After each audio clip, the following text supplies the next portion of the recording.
जय हिंद बच्चों, कैसे हो आप सभी। स्वागत है आपका आपके YouTube channel regional English campus में। आज हम पढ़ेंगे बेसिक वर्ब के बारे में, बेसिक हेल्पिंग वर्ब के बारे में। एक हेल्पिंग वर्ब है आपकी डू, ठीक। दूसरी हेल्पिंग वर्ब है आपकी हैव, और एक हेल्पिंग वर्ब है आपकी बी, ठीक। ये मेन वर्ब का भी काम करती हैं और ये हेल्पिंग वर्ब का भी काम करती हैं, और ये मेन वर्ब का भी काम करती है और ये हेल्पिंग वर्ब का भी काम करती है। हमें कैसे पता चलेगा कि ये हेल्पिंग वर्ब है या फिर मेन वर्ब है?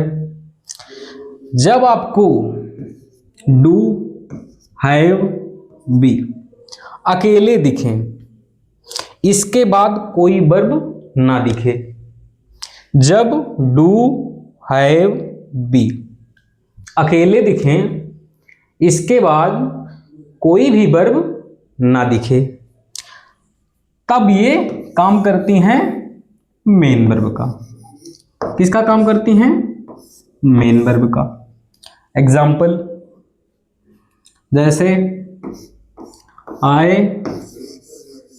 डिड द वर्क, ठीक है। सब्जेक्ट है, ये है ऑब्जेक्ट और ये है वर्ब। सब्जेक्ट, वर्ब, ऑब्जेक्ट, ठीक। डू क्या है? हेल्पिंग वर्ब है या मेन वर्ब? यहां पे मेन वर्ब है। हेल्पिंग वर्ब कैसे बनेगी? जैसे I did not do the work, ठीक। डिड क्या है? हेल्पिंग वर्ब है। नॉट क्या है? एडवर्ब है। नॉट क्या है? एडवर्ब है। डिड क्या है? हेल्पिंग वर्ब है। डू क्या है? मेन वर्ब है। ये वाली जो डू है ये है मेन वर्ब, ठीक। ये है हेल्पिंग वर्ब, ये है एडवर्ब। क्या है? एडवर्ब। ये क्या है? इतना पूरा ये है ऑब्जेक्ट, ठीक। क्या है? ऑब्जेक्ट है। किसका ऑब्जेक्ट है? वर्ब का। कौन सी वर्ब का? डू वर्ब का। इस ये पूरा इतना द प्लस वर्ब, द क्या है? डिटरमिनर, आर्टिकल भी बोलते हैं, प्लस नाउन, ये बनता है नाउन फ्रेज। इतना बनता है नाउन फ्रेज, ठीक। जैसे नाउन ऑब्जेक्ट बनता है, प्रोनाउन ऑब्जेक्ट बनता है, वैसे ही नाउन फ्रेज भी ऑब्जेक्ट बनता है। किसका ऑब्जेक्ट? यहां पे वर्ब का ऑब्जेक्ट, ठीक। वैसे ही हैव भी हेल्पिंग वर्ब का काम करता है और मेन वर्ब का काम करता है। जैसे आई हैव अ कार, ठीक। ये है सब्जेक्ट। क्या है? सब्जेक्ट। ये क्या है? ऑब्जेक्ट। ये क्या है? वर्ब। ये क्या है? वर्ब। Main verb.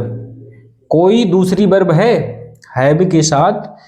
अगर दूसरी वर्ब है तो हैव हेल्पिंग वर्ब है, लेकिन यहां पर हैव अकेला है, तब यह है मेन वर्ब। कौन सा वर्ब है? मेन वर्ब, ठीक। इसको हेल्पिंग वर्ब अगर बनाएं तो जैसे आई हैव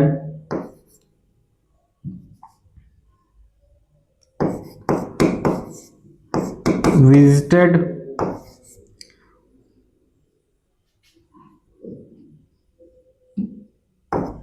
इतना लिखा हुआ है। ये है सब्जेक्ट, ठीक। ये है हेल्पिंग वर्ब। क्या है? Helping verb. ये क्या है? मेन वर्ब, ठीक। Main verb. ये क्या है? Helping verb. ये क्या है? सब्जेक्ट, ठीक। हैव हेल्पिंग वर्ब भी बनता है, हैव मेन वर्ब भी बनता है। वैसे डू भी हेल्पिंग वर्ब भी बनता है, मेन वर्ब भी बनता है।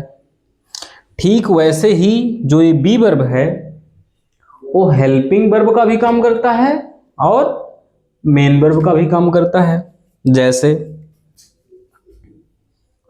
ही इज अ टीचर, ठीक। इज के बाद में कोई दूसरी वर्ब है? इज के बाद में अगर कोई दूसरी वर्ब हो तब बी वर्ब, बी मतलब इज, बी की first form is, I am, are है। सेकेंड फॉर्म वाज, हुआ है। थर्ड फॉर्म बीन है, ठीक है। इज यहां पे क्या है? हेल्पिंग वर्ब या फिर मेन वर्ब? इज है यहां पर मेन वर्ब। कौन सी वर्ब? Main verb. कैसे पता चला? क्योंकि यहां पर कोई भी दूसरी मेन वर्ब नहीं है। तो इसको हेल्पिंग वर्ब अगर बनाएं, ठीक, तो कैसे लिखेंगे? He is writing a letter, ठीक। ही क्या है? सब्जेक्ट है। अ लेटर क्या है? ऑब्जेक्ट है। राइट क्या है? राइटिंग। ये है मेन वर्ब। इज क्या है? हेल्पिंग वर्ब, प्रेजेंट टेंस की हेल्पिंग वर्ब। वाज कर दें तो पास्ट टेंस की हेल्पिंग वर्ब। ये किसका रूप है? इज वाज किसका रूप है? किसका रूप है? बी वर्ब का। किसका रूप है? बी वर्ब का। अब कुछ इंपॉर्टेंट पॉइंट जो हमें पूरी ग्रामर को समझने के लिए सबसे ज्यादा जरूरी है। क्या है? सबसे ज्यादा जरूरी। जब डू, डज, डिड, कौन सी? डू, डज, डिड के बाद कोई भी मेन वर्ब आए, डू, डज, डिड के बाद कोई भी मेन वर्ब आए तो वह हमेशा बेस फॉर्म में लिखी जाएगी। किस फॉर्म में लिखी जाएगी? बेस फॉर्म में लिखी जाएगी। बेस फॉर्म कौन सी होती है? बेस फॉर्म कौन सी होती है? जैसे मैंने लिखा, सबसे पहले ये जानूं वर्ब की फॉर्म कितनी होती है, ठीक। आपने पढ़ा है फर्स्ट फॉर्म होती है गो और गोज, ठीक। फर्स्ट फॉर्म यही होती है। Second form went, third form gone, ING form going, ठीक। बेस फॉर्म क्या होती है? गो, जो बिना एस या ईएस के आती है वो होती है कौन सी फॉर्म? Base form. लगभग सारी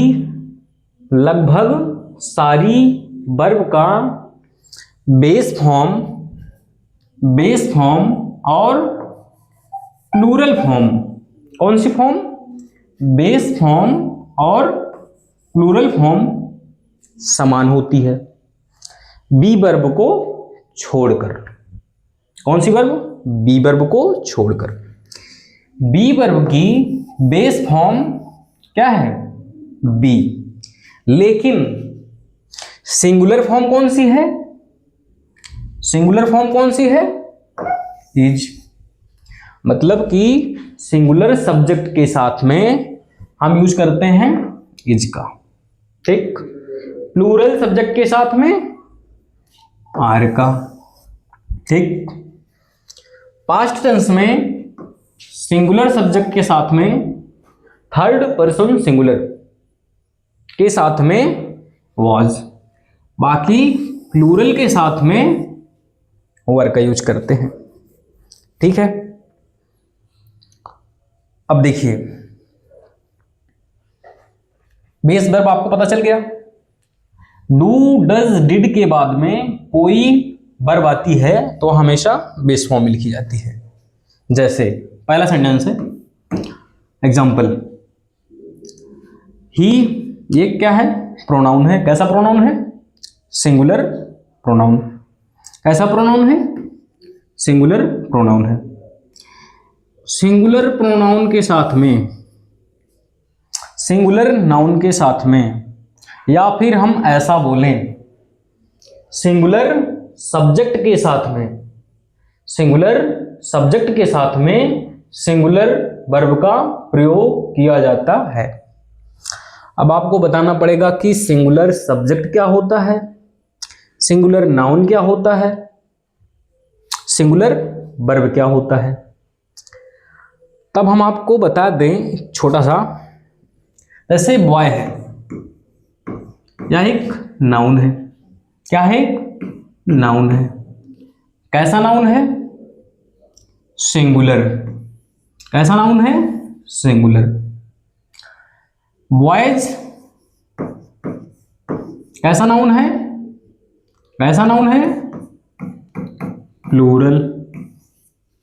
मतलब कि नाउन में, मतलब कि नाउन में एस या ईएस लगाने पर, नाउन में एस या ईएस लगाने पर नाउन प्लूरल हो जाती है। और एक वर्ब है गो, ठीक, गो।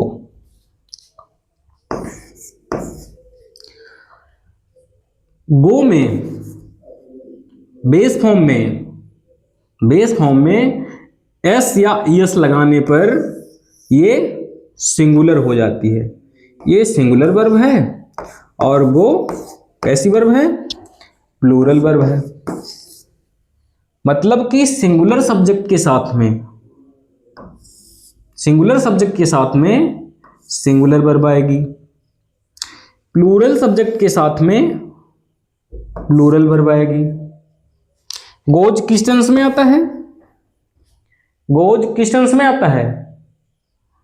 प्रेजेंट इंडेफिनिट में, ठीक। इतनी बात आपको क्लियर हो गई होगी। डू है सिंगुलर, तो वर्ब यहां कैसी आएगी? सिंगुलर। ही के हिसाब से डज एकदम सही लिखा हुआ है, ठीक। नॉट एकदम सही लिखा हुआ है। नॉट की जो पोजीशन है, एक इंपॉर्टेंट पॉइंट लिख लो,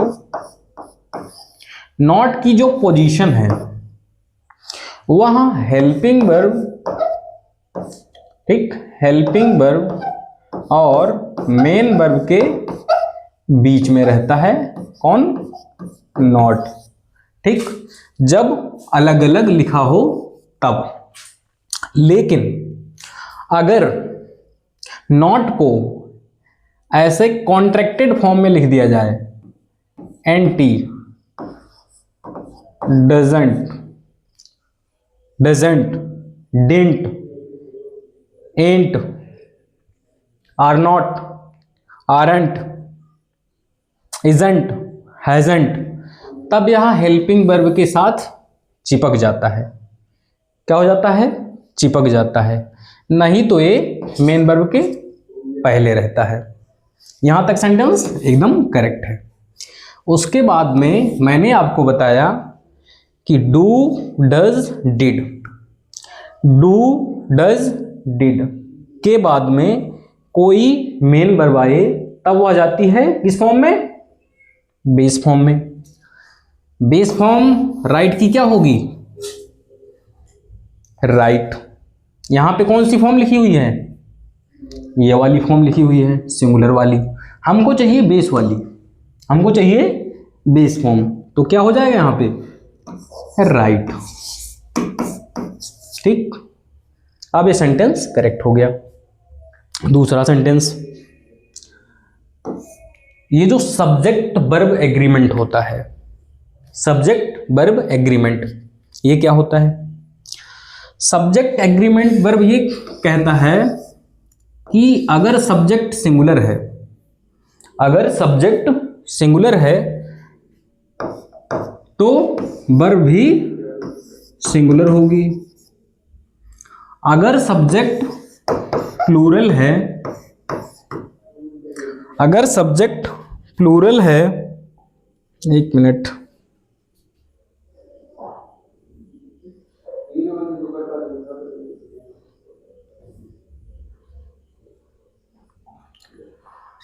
अगर सब्जेक्ट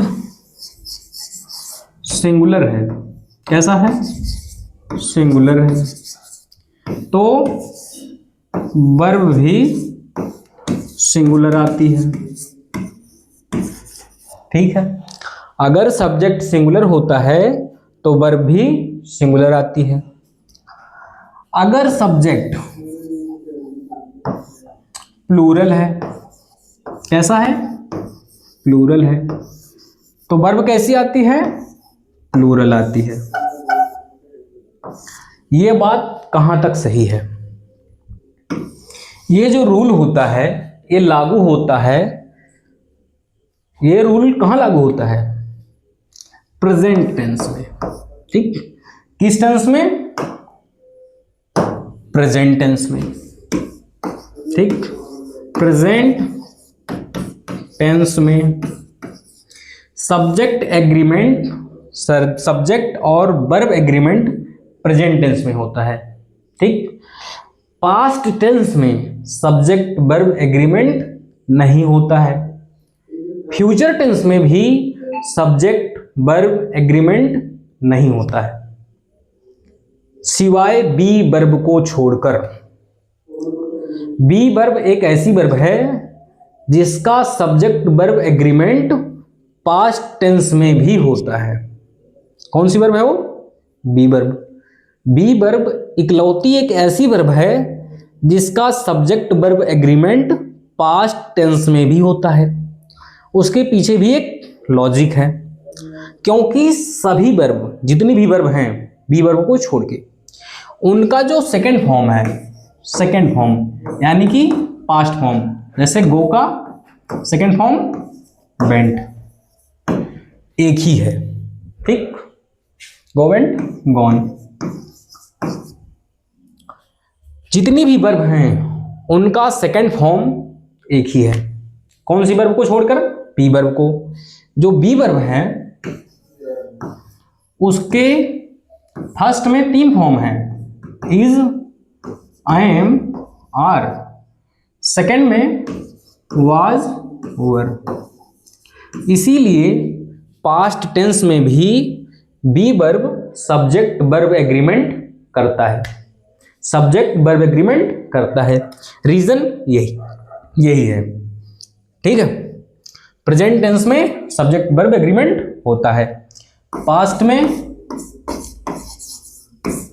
सब्जेक्ट वर्ब एग्रीमेंट नहीं होता है, सिवाय बी वर्ब के। फ्यूचर टेंस में भी, ठीक, फ्यूचर टेंस में भी सब्जेक्ट वर्ब एग्रीमेंट नहीं होता है।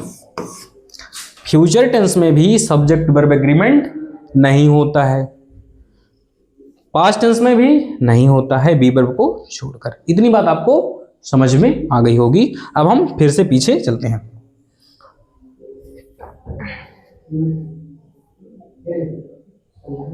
ठीक,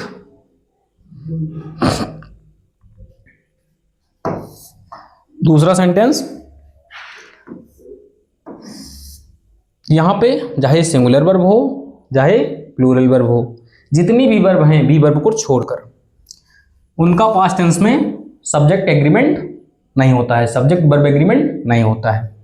ही डिड नॉट, मैंने बताया आपको कि डू, डज, डिड तीनों के बाद में अगर कोई मेन वर्ब आए तब वो आ जाती है हमेशा वर्ब की बेस फॉर्म में। बेस फॉर्म क्या है? गो, ये है बेस फॉर्म। ठीक, ये हो जाएगा हमारा गो। क्या हो जाएगा? Go. He did not go there. अब ये सेंटेंस सही हो गया। अगला, ये कौन सा टेंस है? प्रेजेंट टेंस है। कौन सा टेंस है? प्रेजेंट टेंस है। लेकिन जो ये सब्जेक्ट लिखा हुआ है, सब्जेक्ट कैसा है? सिंगुलर या फिर प्लूरल?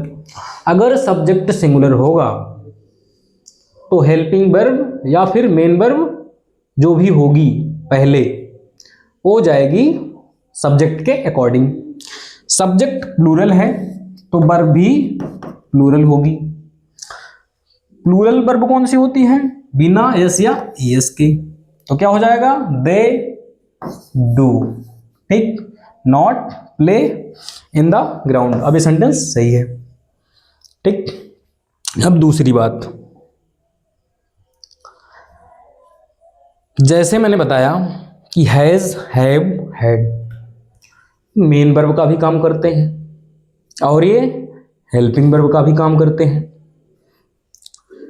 जब हैज, हैव, हैड, किसके बाद? हैज, हैव, हैड के बाद में कोई भी वर्ब आए, कोई भी वर्ब आए तो वह हमेशा वर्ब की थर्ड फॉर्म में लिखी जाती है। कौन सी फॉर्म में? थर्ड फॉर्म में। जैसे ही सब्जेक्ट है, प्रोनाउन है, सिंगुलर प्रोनाउन है। ऐसा प्रोनाउन है, सिंगुलर प्रोनाउन है, सिंगुलर सब्जेक्ट है। सिंगुलर के साथ में सिंगुलर वर्ब आती है, ये सिंगुलर वर्ब है। ठीक, मैंने बताया हैज, हैव, हैड तीनों के बाद में हमेशा वर्ब की थर्ड फॉर्म आती है। ठीक, हैज, हैव, हैड के बाद में वर्ब हमेशा थर्ड फॉर्म में आती है। तो ये सेंटेंस करेक्ट है। दूसरा, सब्जेक्ट सिंगुलर है, हेल्पिंग वर्ब सिंगुलर है, हैज के बाद में हमेशा, हैज, हैव, हैड के बाद में हमेशा थर्ड फॉर्म आती है। इसके बाद में थर्ड फॉर्म आई है, सेंटेंस करेक्ट है। हैज, हैव, हैड के बाद में वर्ब की थर्ड फॉर्म आती है, हैज, हैव, हैड के बाद में वर्ब में थर्ड फॉर्म आती है। ये सेंटेंस करेक्ट है, कोई दूसरी फॉर्म नहीं आएगी। अगर मैं लिख दूं सी हैव राइट अ लेटर, तो क्या ये सेंटेंस सही होगा? देखो सही कैसे करते हैं, अटेम्प्ट कैसे किया जाता है। सब्जेक्ट है, सिंगुलर है तो सिंगुलर वर्ब लगाओ तो हो जाएगा, क्या हो जाएगा? हैज। क्या हो जाएगा? क्या हो जाएगा? हैज। अब मैंने बताया कि जब भी हैज, हैव, हैड आएगा उसके बाद में वर्ब की थर्ड फॉर्म लिखी जाएगी। जो मैं ये रूल बता रहा हूं ये चाहे टेंस हो, चाहे एक्टिव पैसिव हो, चाहे नरेशन हो, पूरे कंप्लीट इंग्लिश में ये रूल लागू होगा। पूरी इंग्लिश में ये रूल लागू होगा। ठीक, क्या क्या हो जाएगा? सी हैज रिटन अ लेटर। ठीक, लेकिन एक बात का ध्यान रखना, जो हैड बेटर होता है यह एक मॉडल होता है। हैड बेटर के बाद में हमेशा वर्ब की बेस फॉर्म होती है। ये क्या होता है? मॉडल। क्या होता है? मॉडल। क्या है? मॉडल। हैड के बाद में ये वर्ब है लेकिन ये पूरा हैड बेटर हेल्पिंग वर्ब का काम कर रहा है, ए मॉडल है, ठीक। और हैड बेटर के बाद में हमेशा वर्ब की बेस फॉर्म आती है। इतनी बात आपको जानना बहुत ही जरूरी है।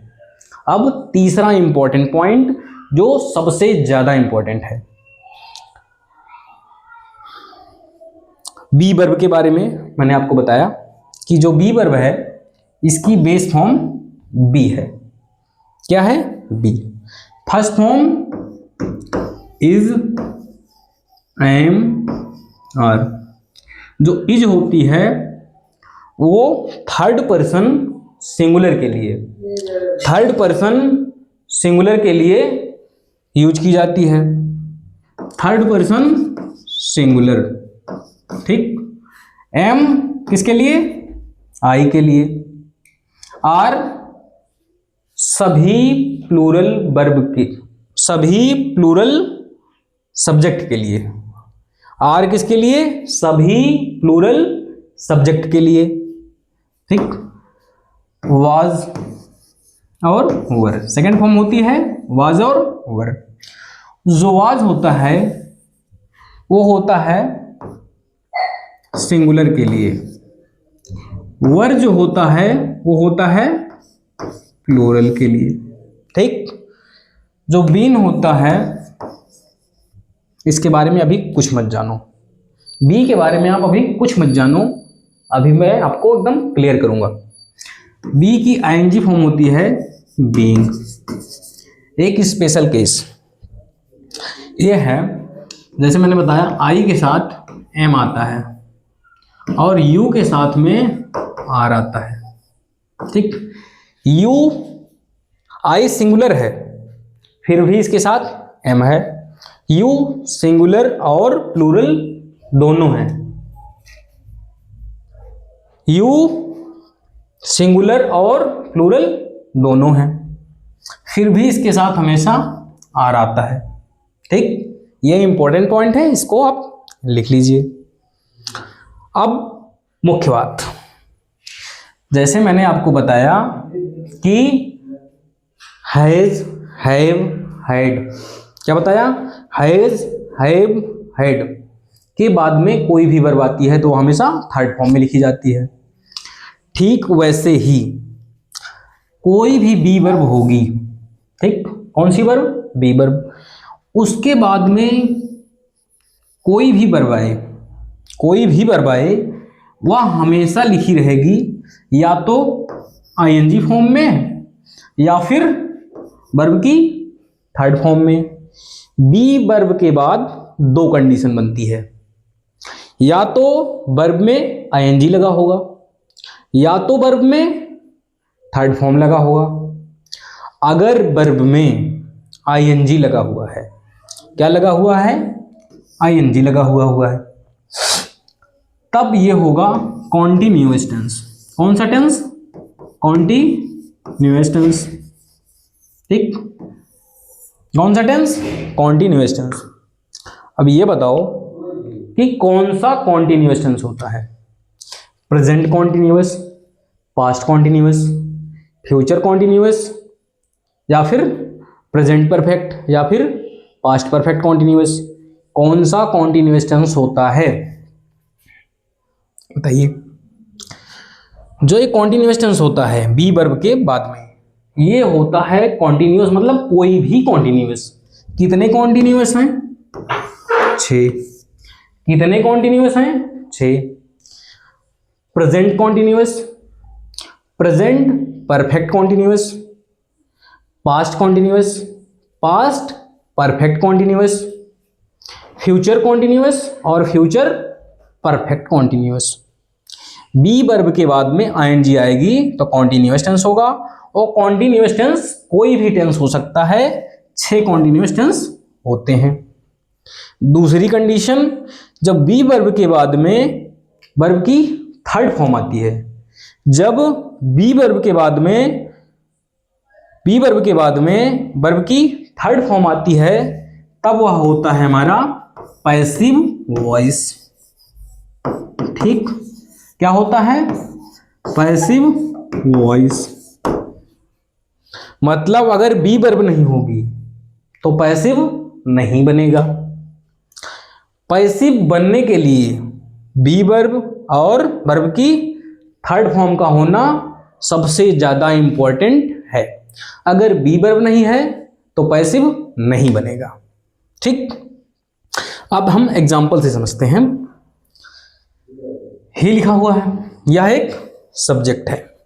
ठीक है,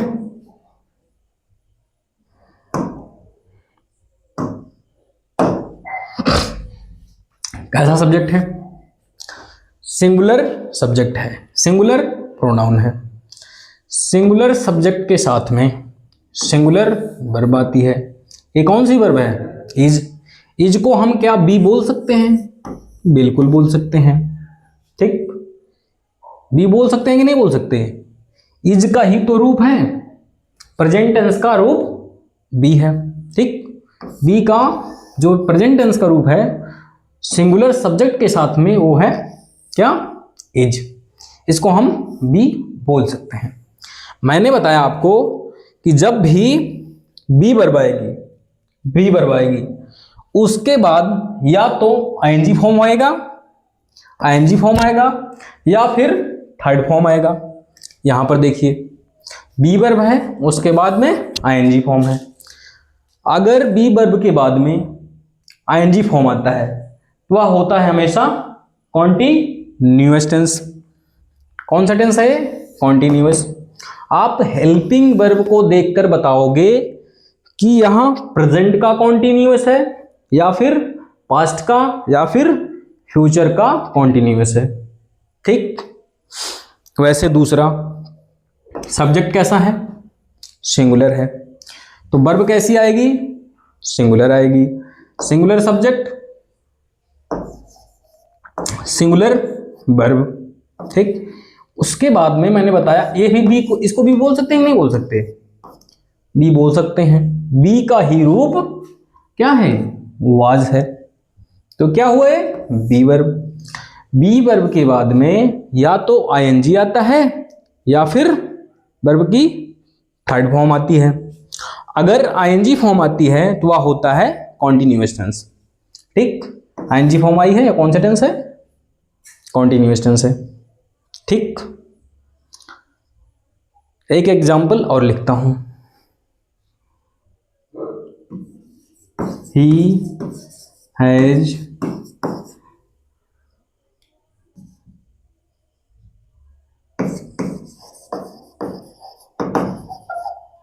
प्लेइंग क्रिकेट फॉर 2 hours। ये सेंटेंस है। कैसा सब्जेक्ट है? सिंगुलर सब्जेक्ट है। वर्ब कैसी है? सिंगुलर है। ठीक है, मैंने आपको बताया है जब कभी भी हैज, हैव, हैड आएगा उसके बाद कोई भी वर्ब आए वह हमेशा लिखा जाएगा थर्ड फॉर्म में। यहां पे कौन सी वर्ब है? Be verb. इसको हमें करना पड़ेगा थर्ड फॉर्म में। क्या हो जाएगा? बीन। और मैंने बताया आपको कि जब आपको बी वर्ब दिखे तब दो कंडीशन हो सकती हैं। या तो आईएनजी फॉर्म में होगा उसके अगली वाली वर्ब, या फिर थर्ड फॉर्म होगा। अगर थर्ड फॉर्म होगा तो वह होगा पैसिव वॉइस। अगर आईएनजी फॉर्म है वह होगा कॉन्टिन्यूअस टेंस। यहां पे आईएनजी फॉर्म है तो मतलब ये कॉन्टिन्यूअस टेंस है। कौन सा कॉन्टिन्यूअस है? हैज बताता है प्रेजेंट को, प्रेजेंट परफेक्ट को। ठीक, हैज के बाद में थर्ड फॉर्म आती है। ठीक, हैज हैव हैड के बाद में थर्ड फॉर्म आती है। प्रेजेंट परफेक्ट और जो आईएनजी है बी प्लस वर्ब में आईएनजी, ये बताता है कॉन्टिन्यूअस टेंस है। तो प्रेजेंट परफेक्ट कॉन्टिन्यूअस टेंस है। ठीक, दूसरा पैसिव वॉइस कैसे बनता है? यू क्या है? सब्जेक्ट है। क्या है? सब्जेक्ट है। आर क्या है? आर को हम बी वर्ब बोल सकते हैं? बिल्कुल बोल सकते हैं। आर को हम बी वर्ब बोल सकते हैं। फर्स्ट फॉर्म मतलब प्रेजेंट की फर्स्ट फॉर्म बी का ही रूप है। ठीक, उसके बाद मैंने बताया या तो आईएनजी फॉर्म आएगी या तो थर्ड फॉर्म आएगी। यहां पे है थर्ड फॉर्म। ये बना आपका पैसिव वॉइस। ठीक, ये बना आपका पैसिव वॉइस। वैसे ही एक सेंटेंस और है, इसको आप कर लीजिएगा। एक और इंपॉर्टेंट पॉइंट,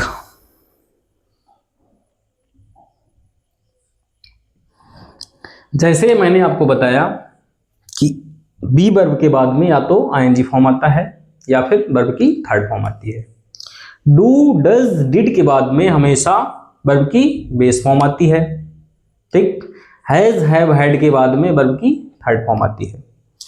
ठीक वैसे ही have to, can, could, shall, should, will, would, may, might, must, ought to, had, better, और एक ऐड कर लो, कौन सा, हैड बेटर। जितने भी मॉडल हैं, जितने भी मॉडल हैं, have to, had better, can, could, shall, should, will, would, may, might, must, ought to, जितने भी जानते हो, इसके बाद में कोई भी वर्ब आती है, कोई भी वर्ब आती है तो हमेशा वर्ब की कौन सी फॉर्म में लिखी जाएगी, बेस फॉर्म में। ये रूल यूनिवर्सल है, कहीं भी लागू होता है। जैसे यह एक सब्जेक्ट है, सिंगुलर सब्जेक्ट, फ्यूचर में सब्जेक्ट वर्ब एग्रीमेंट होता नहीं है तो आई के साथ बिल आएगा, ही के साथ बिल आएगा, बिल सबके साथ आता है। ठीक है, मैंने बताया कि ये बिल मॉडल है। बिल के बाद में जितने भी हैं, मतलब मॉडल के बाद में कोई भी वर्ब आए तो वह हमेशा वर्ब की बेस फॉर्म में लिखी जाएगी। तो इसको काटिए आप, गो की बेस फॉर्म, वेंट की बेस फॉर्म क्या होगा, गो, आए, विल, गो, देर। ठीक, दूसरा सेंटेंस, ठीक, ये लिखा हुआ है बिल। बिल एक मॉडल है, बिल एक मॉडल है। उसके बाद लिखा है टीचिंग। टीचिंग एक वर्ब है। अब इसमें लगा है आईएनजी। आईएनजी फॉर्म जो होता है वह हमेशा आता है बी वर्ब के बाद में। आईएनजी फॉर्म हमेशा बी वर्ब के बाद में आता है अगर वो वर्ब है तो। अगर वो जीरेंड है तो नहीं, अगर वो वर्ब है तो आईएनजी फॉर्म अगर आ रहा है वर्ब का तो उसके पहले बी वर्ब लगेगी। ठीक, बी वर्ब लगा दो। ठीक, मैंने बताया आपको कि जब भी आपको मॉडल दिखे तो उसके बाद वर्ब की बेस फॉर्म लिखी जाती है। तो बी क्या है, बेस फॉर्म। बी वर्ब के बाद में हमेशा वर्ब में या तो आईएनजी फॉर्म या फिर थर्ड फॉर्म। ठीक, I will be teaching you. अभी आप ये सेंटेंस अभी करेक्ट है। इसको हम दूसरे तरीके से भी करेक्ट कर सकते थे। कैसा, हम बी को हटा देते, मैं लिखता आई विल। विल के बाद में मैंने बताया, मतलब मॉडल के बाद में मैंने बताया कि वर्ब की बेस फॉर्म आती है। तो आप ऐसा भी लिख सकते थे, आई विल टीच यू। ठीक, इस सेंटेंस को आप दो तरीके से सही कर सकते थे। अगला, ठीक, सब्जेक्ट है, विल मॉडल है। मॉडल वर्ब के बाद में हमेशा वर्ब की कौन सी फॉर्म आती है, मॉडल वर्ब के बाद में हमेशा वर्ब की बेस फॉर्म आती है। हैज क्या है, singular form, plural form, base form, base form नहीं है। तो आप इसको हटाइए, क्या लिखोगे आप, हैव। मैंने दूसरी बात बताई आपको कि जब आपको हैव दिखे उसके बाद कोई भी वर्ब दिखे वह लिखी जाती है हमेशा वर्ब की थर्ड फॉर्म। क्या हो जाएगा, been. She will have been. अब मैंने बताया बी वर्ब के बाद या तो आईएनजी फॉर्म आती है या फिर थर्ड फॉर्म आती है। तो यहां पे आईएनजी फॉर्म आई हुई है। आईएनजी फॉर्म है मतलब एक कॉन्टिन्यूअस टेंस है। ठीक, अगला मैंने बताया मॉडल है। मॉडल के बाद हमेशा वर्ब की बेस फॉर्म आती है, तो वेंट हटाओ क्या कर दोगे, गो। ठीक, अब अगला सेंटेंस है सिंगुलर सब्जेक्ट के साथ में सिंगुलर वर्ब, आई के साथ में आई स्पेशल केस है, इसके साथ में हमेशा हैव आता है। अब हैव के बाद मैंने बताया वर्ब की कौन सी फॉर्म, थर्ड फॉर्म, क्या हो जाएगा, बीन। उसके बाद में बी वर्ब के बाद में, बी वर्ब के बाद में हमेशा या तो थर्ड फॉर्म आती है या फिर फर्स्ट फॉर्म, क्या हो जाएगा, टीचिंग इंग्लिश सिंस 2022। सिंस का यूज कहाँ करते हैं और फॉर का यूज कहाँ करते हैं, आप लोग कमेंट करिएगा। अगला सवाल, मॉडल है, मॉडल के बाद में वर्ब की कौन सी फॉर्म आती है, बेस फॉर्म, तो बी को हटाइए, बीन को हटाइए, क्या लिख दोगे आप, बी, सी बिल बी। बी वर्ब के बाद में या तो आईएनजी फॉर्म या फिर थर्ड फॉर्म, आईएनजी फॉर्म लिखी हुई है मतलब करेक्ट है। शुड मॉडल है, मॉडल के बाद में बेस फॉर्म, इसको हटाइए, हैव करिए, हैव के बाद में थर्ड फॉर्म, सही है, करेक्ट। अगला मॉडल है, मॉडल के बाद में बेस फॉर्म, सही है। बी वर्ब के बाद में या तो आईएनजी फॉर्म या फिर थर्ड फॉर्म, आईएनजी फॉर्म लिखा है, सही है। एक बार आप देख लेना कि इसका मीनिंग भी सही निकल रहा है या नहीं। ग्रामेटिकली किसी भी सेंटेंस को सही होने के लिए उसको ग्रामेटिकली और कॉन्टेक्चुअली मतलब उसके मीनिंग से भी करेक्ट होना जरूरी है।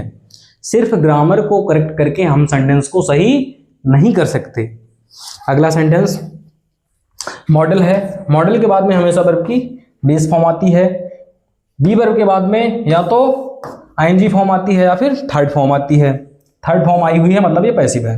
ठीक, बाई भी लगा हुआ है, बाई भी एक पैसिव का मतलब पैसिव पहचानने का एक तरीका है। कंप्लीट तरीका तो नहीं कह सकते लेकिन तरीका है।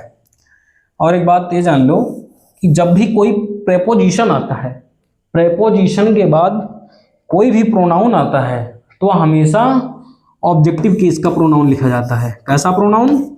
ऑब्जेक्टिव केस का प्रोनाउन लिखा जाता है। आशा करता हूं कि बेसिक बातें आपको समझ में आ गई होंगी।